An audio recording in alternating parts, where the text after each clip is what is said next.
जी हम वकालत के पेशे में हैं। अपराधी अपराध करके आता है, उसकी वकालत करना कितना उचित है? क्या ये मार्ग राधा रानी की प्राप्ति में बाधा नहीं बनेगा? होगी। हाथ जोड़ना पूजा नहीं होगी। अगर वो चोरी कर रहा है, नीच आचरण कर रहा है, तो इनकी पूजा होगी कि भय युक्त करके उसे धर्म में चलाएं, अधर्म का त्याग करा दें। ये इनकी पूजा बन जाएगी। ऐसे ही आपको न्यायाधीश आपके वचनों के अनुसार ही न्याय करेगा, क्योंकि आपको पॉइंट और प्रमाण दोनों देने होंगे कि अपराधी है या ये निरपराधी है। दोनों पक्ष आपके हाथ में होते हैं। अगर आपको आपके अंदर की प्रेरणा, जो आत्म प्रेरणा कहते हैं, जो भगवत प्रेरणा कहते हैं, वो संबोधन कर रहे कि ये तो अपराधी है और आपको पॉइंट मिल रहे हैं कि अपराधी है, पर आपको निरपराधी साबित करके उसको बचाने के लिए पैसे दिए जाते हैं, अब आपको सावधान हो जाना है। अगर आप उस पैसे के लोभ में आकर उस निरपराधी को, जिसको आपका हृदय भी कह रहा है और आपका दिमाग भी कह रहा है कि, और वो पैसा आपको अच्छा दे रहा है क्योंकि वो बचना चाहता है, अब आप उस केस को अगर जिताते हैं तो अब आपका अपराध बनता है। वो धन अब आपकी बुद्धि और आपके परिवारजनों की बुद्धि को, स्वास्थ्य को और शांति को बिगाड़ेगा, पक्का। बहुत पुराना, अनंत जन्मों से। इसलिए हिम्मत करके डटे रहो, राधा राधा बोलते रहो। एक दिन ऐसा आएगा कि निर्मल हृदय हो जाएगा, शांत हो जाएगा। नाम से कभी अमंगल नहीं होता। देखो भाई, लाला कुछ कहना चाहता है। क्या कहना चाहते बेटा?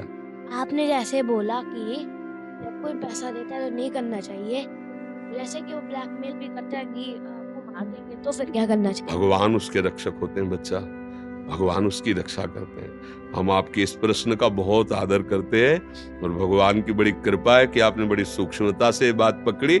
उसकी रक्षा भगवान करो सदा तिनके रखवारी, जिम बालक राखे महतारी। और जब भगवान रक्षा करते तो कोई पैदा नहीं हुआ त्रिभुवन में कि मार सके।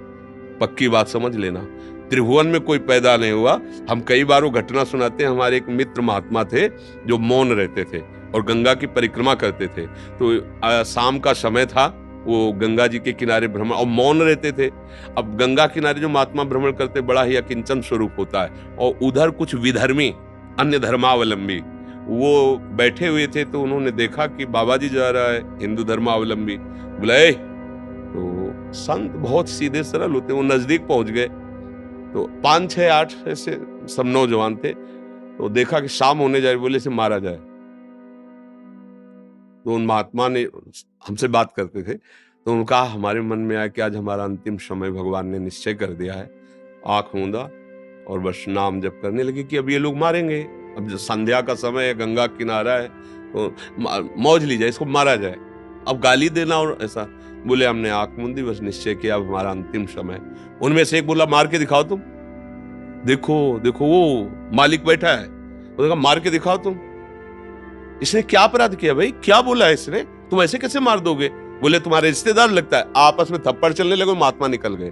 कोई नहीं, कुछ नहीं हुआ। वो कौन था बीच में जो टोक दिया? भगवान टोक दिए। यदि आपका पूर्व का पाप है और समय समाप्त हो चुका है, तो मारे न मारे, आपका समय समाप्त हो चुका है। और यदि नहीं, तो आप खुला चले जाओ, कोई मार ही नहीं सकता, पक्का समझ लो। भगवान रक्षक है, बिल्कुल उसे नहीं मारते।